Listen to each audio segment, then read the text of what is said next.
సరే ఇప్పుడు ఉన్న పలంగా మనం ఫర్ ఎగ్జాంపుల్ 30 సంవత్సరాలు కంప్లీట్ అయిపోయింది నేను మొక్కలేసి. సో ఇప్పుడు అమ్మడానికి రెడీగా ఉంది. నాకు ఒక చెట్టు ఫర్ ఎగ్జాంపుల్ 70 ఫీట్లు పెరిగింది. నేను ఆ చెట్ని ఉన్న పలంగా ఉన్న మార్కెట్లో అమ్మితే నాకు ఎంతవరకు రావడానికి ఛాన్స్ ఉంది సార్? అంటే ఏ లెక్కన కొనుక్కుంటే స్క్వేర్ ఫీట్ ఏంటి అసలు? ఈ రోజు స్క్వేర్ ఫీట్ వచ్చేసి 1800 నుంచి 2200 ఉంది. అంటే చెట్టు పడంగా కొంటారు. ఓకే. 1800 నుంచి 2000. అది మనకి స్క్వేర్ ఫీట్ వచ్చేసి ఒక గన్ ఫుట్ వచ్చి 1800 నుంచి 2200. తర్వాత వారి కటింగ్ చేసుకుని 4000 5000 అడిషనల్ అమ్ముకుంటారు. డబుల్ అమ్మేసుకుంటాడు. ఇందులోనే మనం ఏంటంటే ఒక ట్రిక్స్ నేర్చుకోవాలి. రైతులు పండించడం కాదు, మార్కెటింగ్ నేర్చుకోవాలి. మీరు పట్టుకెళ్ళి టింబర్ రోడ్కి ఇచ్చే బదులు శుభ్రంగా ఈ ఇల్లు కట్టుతారు కదా, అక్కడ వడ్రంగి పని చేసే వాళ్ళని, ఆ ఇంజనీర్లని, లేకపోతే ఈ సిమెంట్ పని చేసే వాళ్ళని అప్రోచ్ అయ్యారంటే, బాబు మన దగ్గర కలప ఉంది తీసుకురా అని చెప్పి, నీకు ఎంత కొంత ఇస్తాను తీసుకురా బాబు అంటే వాడు తీసుకొస్తాడు. ఏమంటే గురుగారు మీరు మార్కెట్లోకి వెళ్ళి 4000 5000 ఏం కొంటారో, ఇదిగో నాకు 3000 ఇవ్వండి ఇస్తాను అన్నారు అనుకోండి, మీరు 1800 2000కి అమ్మాల్సింది 3000 మీకు 1000 రూపాయలు దొరుకుతుంది. 4000 5000 పెట్టుకునే బదులు ఆయనకు ఒక 10,000 ఆయన మిగులుతుంది. ఆయనకి మిగులుతుంది, మనకి లాభం వస్తుంది, ఇద్దరికి లాభం అవుతుంది ఇక్కడ. సో ఒక చెట్టు ద్వారా మనం ఎంతవరకు ఆశించవచ్చు సార్? ఉన్న పలంగా 30 సంవత్సరాలు కంప్లీట్ అయింది, 70 అడుగులు పెరిగింది, ఎంతవరకు మనం ఆశించవచ్చు? 1,00,000 ఆశించవచ్చు సార్. ఇప్పుడు ఉన్న పలంగా ఒక చెట్టు ద్వారా 1,00,000 వస్తుంది, కానీ 30 సంవత్సరాల తర్వాత ఈ రోజు నాటుకున్నట్లయితే అప్పుడు ఇంకా పెరగడానికి ఛాన్స్ ఉంది అనుకుంటున్నాను నేను. ఎందుకంటే ఈ చెట్లు పండించే సంఖ్య చాలా తక్కువ ఉంది. ఫ్యూచర్ లో రిక్వైర్మెంట్ ఇంకా ఎక్కువ ఉంటుంది. లైక్ ఫ్యూచర్ 1,00,000 అన్నది 30 సంవత్సరాల తర్వాత మార్కెట్ నేను చెప్పట్లేదు. నేను 30 సంవత్సరాల క్రితం వేసింది ఈ రోజు మార్కెట్ చెప్పండి. అవునవును, కానీ ఇప్పుడే వస్తే 30 సంవత్సరాల తర్వాత ఇంకా ఎక్కువ ఉండొచ్చు. ఆ రోజు మార్కెట్ అన్ని పెరుగుతాయండి. మనం ప్రతిది వాల్యూ పెరుగుతుంది. 1,00,000 అనేది అలక్ష్యం అయిపోద్ది ఇంక 30 సంవత్సరాల తర్వాత.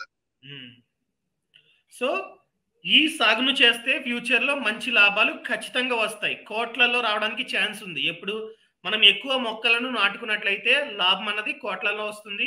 అదేవిధంగా ఖర్చు కూడా చాలా తక్కువ, ఎటువంటి ఖర్చు లేకుండానే జీరో మెయింటెనెన్స్ తో మనమైతే ఈ సాగు చేసుకోవచ్చు.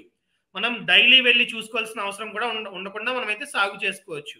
అందరికి ఈ చూసేవాడికి ఒక సందేశం ఏంటంటే, ప్రతి ఒక్కళ్ళు కూడా ముందు మీకు ఉన్న భూమిని బట్టి 30-40 సైడ్ ఉన్న కూడా వేసుకోండి. అలాగే 10 ఎకరాలు ఉన్నవాళ్ళు 1 ఎకరం నాది కాదని పక్కన పెట్టండి. దాంట్లో కొంతవరకు చెట్లేసి మిగతాది లోపల అన్ని రకాల పండ్లు చెట్లు వేసుకోండి. ప్రతి పండు 365 రోజులు రావాలి. అంటే ఎన్ని జాతులు? 70 జాతులు ఉంటాయి పళ్ళు. మొత్తం అన్ని జాతులు పెట్టుకోండి. ప్రతిరోజు మీకు ఫ్రూట్స్ దొరుకుతాయి. సాయంత్రం పూట ఇంట్లో వంట వండకుండా ప్రతి ఒక్కళ్ళు ఫ్రూట్స్ తినండి. మీకు ఆ ఎకరంలో రావాల్సిన ఒరే ఆదాయం కన్నా ఈ ఫ్రూట్స్ లో ఆదాయం వస్తుంది కదా, మీరు అమ్మొద్దు, మీరు తినండి. ముందు మీరు ఆరోగ్యంగా ఉండండి, హాస్పిటల్కి వెళ్లకుండా ఉండండి. ఆ ఫ్రూట్స్ తినడానికి పక్షులు కూడా వస్తాయి, అయ్యి ఆరోగ్యంగా ఉంటాయి. అవి దాంతో పాటు మన పక్కనే మన మిగతా 9 ఎకరాల్లో ఉన్న పొరుగులు కూడా ఏరేస్తాయి. తర్వాత మీరు డైలీ ఫ్రూట్స్ తినడం వల్ల మీకు ఆరోగ్యంగా ఉంటారు. ఈ అడవి చెట్లు పక్కన టేక్ చెట్లు పెరుగుతూ ఉంటాయి.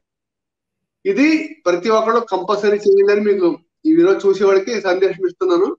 ఇది చేసుకోండి. సార్ ఇప్పుడు మనం కటింగ్ చేయాలంటే ఖచ్చితంగా పర్మిషన్స్ తెచ్చుకోవాలా? పర్మిషన్ తీసుకోవాలండి, పర్మిషన్ తీసుకోవాలి. ఫారెస్ట్ డిపార్ట్మెంట్ కి మన ఆర్టీసీలో మనం మొక్కలు వేసినట్టు ముందు మెన్షన్ చేస్తుంటాం కదా, అది బట్టిగా వాళ్ళకి ఇస్తే వాళ్ళు రెవెన్యూ డిపార్ట్మెంట్ కి ఇన్ఫార్మ్ చేస్తారు. అంటే ఇది అదే సర్వే నెంబర్ లో ఉందా, వేరే సర్వే నెంబర్ లో చూడండి అని. వాళ్ళు అదే సర్వే నెంబర్ లో ఉందన్నట్టు పర్మిషన్ ఇస్తారండి. అది ప్రాబ్లం ఏం కాదు. వాళ్ళ అండర్ లోనే మనం కట్ చేయాలా మొక్కల్ని, చెట్లని?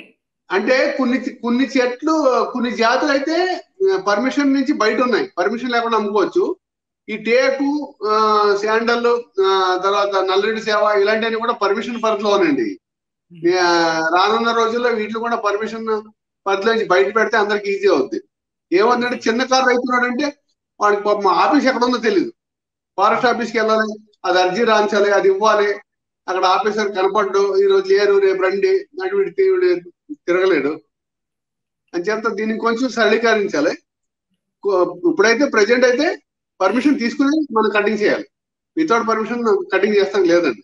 కానీ పర్మిషన్ అయితే ఇస్తున్నారు. దాన్ని ఇంకొంచెం ఫ్రీ చేయాలి. అంటే కొంచెం టైట్ ఉంది. ఇంకా 1-10 సార్లు తిరగాల్సి వస్తుంది రైతులు.